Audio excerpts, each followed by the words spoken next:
Hello everyone, this is the first video that I'm going to do for the first year block 3 patterns and sequences unit. Um, we've got 3 learning outcomes, so I'll do these over a few videos, but this video is on the first one here, which is determining the next term rule and extending a number sequence. And this should link back to things that you've done at primary school. You should have done this before, but it's a good starting task to the unit because the next 2 bullet points you definitely won't have done at primary school, and that is determining the nth, what we call the nth term formula for finding any term in a sequence, and within a context determine a formula for a pattern and using it to solve problems. And these last 2 bullet points here are pushing into level 4 maths. So definitely want to done now at primary school. So we'll start off today with just a nice wee task to get us thinking about sequences again. So it's useful to give you a definition for a sequence. And that is that a pattern of numbers is just simply a sequence of numbers where there is a consistent rule that takes you from one term to the next.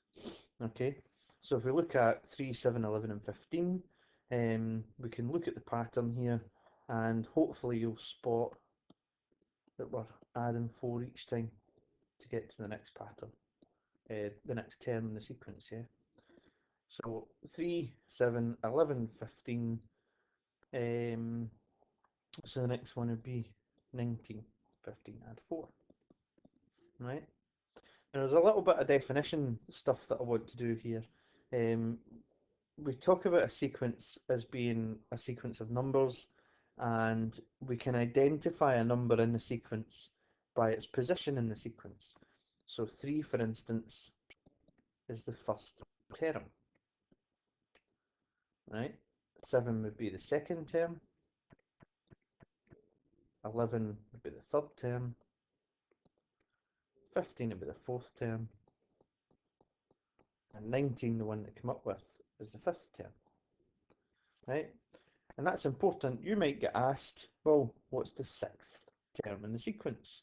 Well, the sixth term in the sequence would be the fifth term, add 4. So 23.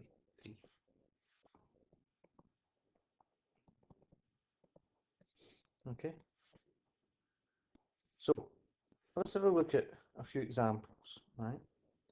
So we've to find the fifth term of these sequences and write the next term rule. So 2 things to do for each one here. So for the first one, that's the one we had before. That's going up in 4, 3, 7, 11, 15, and 19. And that's the fifth term, isn't it? That's 1, 2, 3, 4, 5. Okay. Now, the next term rule, though, we didn't look at. Okay. So the next term rule would be start at 3 and go up in 4s. We do fine there. Okay. There are other ways of phrasing it, but I would like you to have this bit at the beginning. Start at 3 in that case, and then give the rule, right? Give the starting number, and then give what happens between each term. Let's look at 15, 12, and 9. So we've only gone up to the third term here. So the fourth term we need to work out, and then the fifth term. So 15, 12, and 9. Hopefully you can see we're going down in 3 each time there. So 9 take away 3 is 6. 6 take away 3 is 3. So that's the one we're after. And let's state the rule. So we're starting at 15 and subtract 3 each time.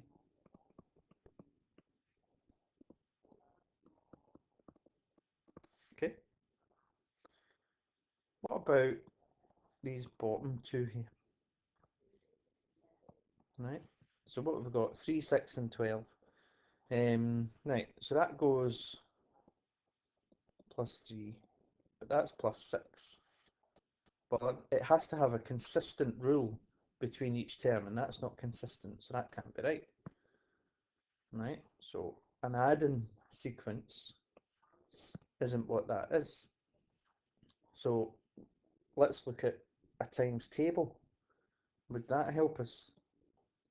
Well, 3 times 2 gets you 6. 6 times 2 gets you 12. That's a consistent rule. So let's work out the fourth term. That would be 12 times 2, so 24. And then 24 times 2 would be 48. Right? So what's the rule? Start at 3 and times by 2 each time. Right? Let's do 1,110. So what have we got here? 1,100 and then 10. We're going down the way here, and that's absolutely not a subtracting sequence. That's take away 900, take away 90, so that's not working. So we have to look at a division sequence here. So 1,000 divided by 10 gets you 100. 100 divided by 10 gets you 10. So that's our consistent rule. So the fourth term in the sequence is going to be 1 divided by 10. And then 1 divided by 10 is 0.1. And that's the fifth term. So what's the rule? Start at 1,000 and divide by 10 each time. Okay, so that's an introduction to this unit, where we're just looking at sequences and working out the next terms in the sequence and writing the rule. I've attached the Level E textbook to this Google Classroom post. Could you give the post, could you give the task a little go, and I'll post the next video up tomorrow.